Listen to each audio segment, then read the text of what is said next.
Who want one last trip to the long trail? Welcome back to the channel, everyone. Today we have two more events that Bandai Namco is going to be participating in. For all of you who don't know, Summer Games Fest has now officially concluded. All of the announcements, the reveals, the games on their end is now done. But we still have Gamescon, and there is another event that I never really heard of this one, but Bandai Namco will be participating at this one as well. And considering they have the Tekken Bloodline anime coming really soon, I think we possibly could get something here. But starting off with the big one. Now I have an article from Kotaku, and I have some screenshots from other articles kind of piecing together the story, right? But the headline on it says, Sony skipping Gamescom 2022. So forget about any God of War Ragnarok news. Of course, this is the headline, right? God of War Ragnarok is going to be one of the biggest games of the year. I wonder, will it be bigger than Elden Ring? Which one do you guys think will be bigger? God of War or Elden Ring? That's going to be a close battle. But the reason why this is important is because Sony silently pulled out. They didn't yell and slam the door on their way out. They tried to pull out and not make a scene. But of course, anytime Sony does something, people will pick up on it. And as a result of Sony pulling out, Gamescom, they reasserted the games or the companies that will be there. They say, whoa, whoa, whoa, just because Sony and Nintendo is leaving doesn't mean we won't have anything. It says Gamescom already claimed the event will feature over 250 companies from all over the world. It will include big names like THQ, Nordic, Bandai Namco, Koichi Media. Xbox is still not providing a statement on whether it will be joining or not. The rumors have spread it that Microsoft-owned companies will most likely make an appearance. So Bandai Namco, they will be there. And I was trying to do some research to figure out what games they could have, because Tekken 8 of course is the one that everyone wants, but they also have other games up their sleeve. So I was just trying to do some research and see what else is out there, and I was able to find something, a tweet from them actually. I will talk about that after I read this. It says Gamescom 2022 will begin on August 24th with on-site events to take place in Cologne, Germany. The organizers say the event will allow guests to experience the world's largest computer and video games event and Europe's leading business platform for the games industry live and carefree again, thanks in part to our tried and tested hygiene and security concept. I don't know what that is, but hey, that's funny. Tried and tested hygiene security concept. Alright, basically, if you musty, you ain't getting in. But let's talk about this tweet from Bandai Namco. The 4 things that they were promoting in this tweet on June 21st. What's your most anticipated Bandai Namco game right now?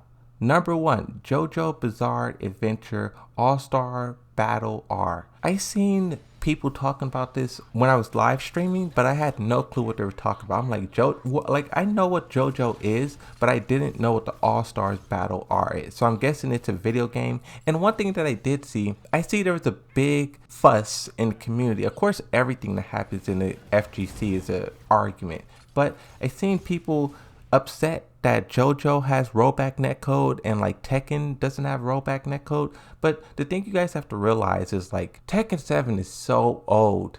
I get we want them to fix all of these problems, but I don't know, it's so much easier to do these things from scratch. It's so much easier to make a good product from scratch. It's hard to go back and fix something. So I kind of get why they struggle to do it, but if they really committed themselves to fixing it, they can do it. For example, Call of Duty.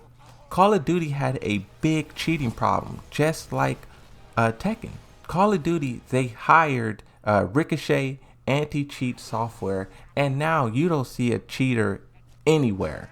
Yes, it took kind of a while. People were still skirting around it, but now the Ricochet is on top. Ricochet is winning. So that just shows you, if they really wanted to, they could stop it. But it's just a matter of if they want to. And I know I'm kind of getting off topic, but it's important. It's very important. The reason why I think they don't fix the game is because they don't have to. I have a comment here. What this comment is saying is they would still buy DLC characters. They want Tekken to add more characters. And in my mind, I'm like, why do you want them to add more characters? First off, that's milking the game.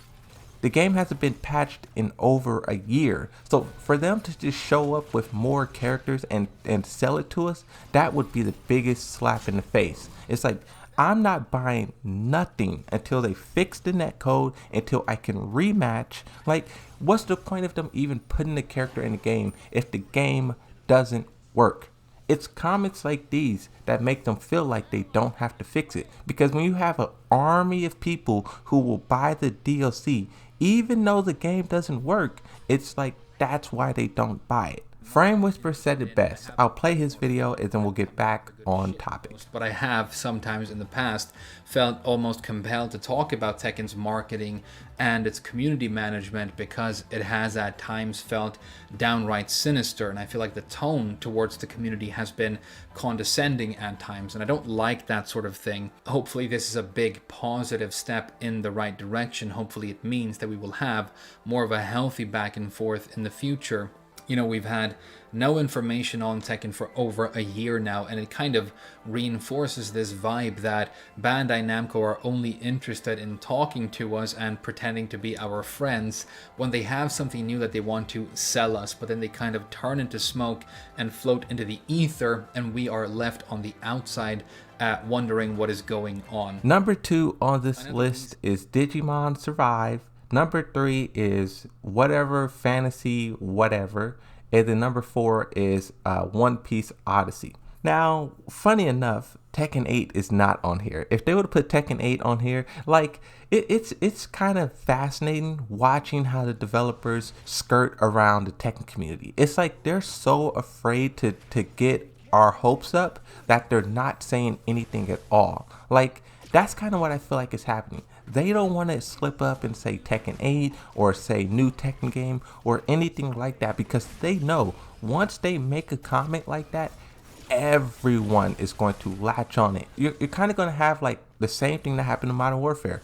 Modern Warfare, the game leaked, and then everyone, the whole Call of Duty community, swarmed that one piece of evidence. And then Call of Duty kind of had to push forward their whole schedule, and they started releasing everything, trailers, and because that's the thing. Once the hype train starts, you're either going to get on it or you're going to miss it. And it's very difficult to start that hype train up twice, right? The hype train goes one way and it doesn't come back. So that's why I think they're being so careful with what they're saying. Now, talking about Gamescon, of course they already said it's going to be over 250, but most of those are going to be indie developers promoting Sims and those kind of games, which is cool, but that's not what we're here for, right? Sega will also be there. In my opinion, I keep going back to it, but Harada's saying that he doesn't want to compete Street Fighter 6. I think the whole year is going to be Street Fighter 6, except for Tekken Bloodline. And this is where the second event come up. In doing research for Gamescom, I found out about this second event. AX Bandai Namco. This tweet says Bandai Namco will be holding a summer showcase event at an anime expo in 2022, where they will announce new reveals and updates for upcoming titles. Takes place July 1st. Now, this can mean two things. One, the updates for upcoming titles can be a release date for Tekken Bloodline. But also, if we go back to the tweet that I just read, correct me if I'm wrong, but 1, 2, 3, and 4, all of these are animes. So this could be more information on them, but this is taking place July 1st. And it's like the longer they wait, they're kind of running out of events to give a release date. You have EVO, you have this Anime Expo, you have Gamescom. These are the three that's left. I don't know if there's more that's yet to come. I'm pretty sure if they wanted to, they could get into the PlayStation Showcase. That's why a lot of people think Sony pulled out of Gamescom, is because they're going to do their own showcase. So if Tekken wanted to, they could get in on that. But the window's closing. It's like eventually if they keep waiting, what they're gonna have to do is just drop a trailer on YouTube and hope it reaches a bunch of people, right? A next tweet says Anime Expo 2022 is being held next week from July 1st to the 4th. Here are 2 panels to keep an eye on for some potential Boruto news. Bandai Namco Entertainment on July 1st, 8:30 p.m. to 9:30 p.m. I will watch this, and if they do announce anything from Tekken Bloodline, I will make a video. So you guys don't even have to worry about this. I'll do all the research and figure out what exactly is here. Looking at the image they have leaked with this tweet, it says location Petrie Hall. It shows the starting time, and it says get ready for a season of anime gaming with Bandai Namco Americas and host Vampy Bitme. Be the first to see exciting reveals and news for our newest titles. The game developers themselves, exclusive swag for those in attendance. Be sure to join us live. I wonder, will they be live streaming this? There's no mention of a live stream. I guess we will just have to wait and see if there's a trailer that pops up. And if that does happen, I will do a breakdown. The breakdowns usually escape copyright. I mean, that's pretty much it. 2 events. One is focused specifically on anime. The second one, or the first one, Gamescon, is focused on gaming as a whole. We have no clue what Bandai Namco could show here, but I thought I would mention them because, I don't know, I see a lot of people talking about this, so I figure I would put my hat in the ring. But also I want to talk about that comment that was talking about DLC, because I mean, I really think Tekken 7's over, right? Tekken 7 is like a dead game. But if they do add something more to it, it should not be DLC. It should be a patch. But that's going to be it. Thanks for watching, and I'll see you all next time. Bye bye.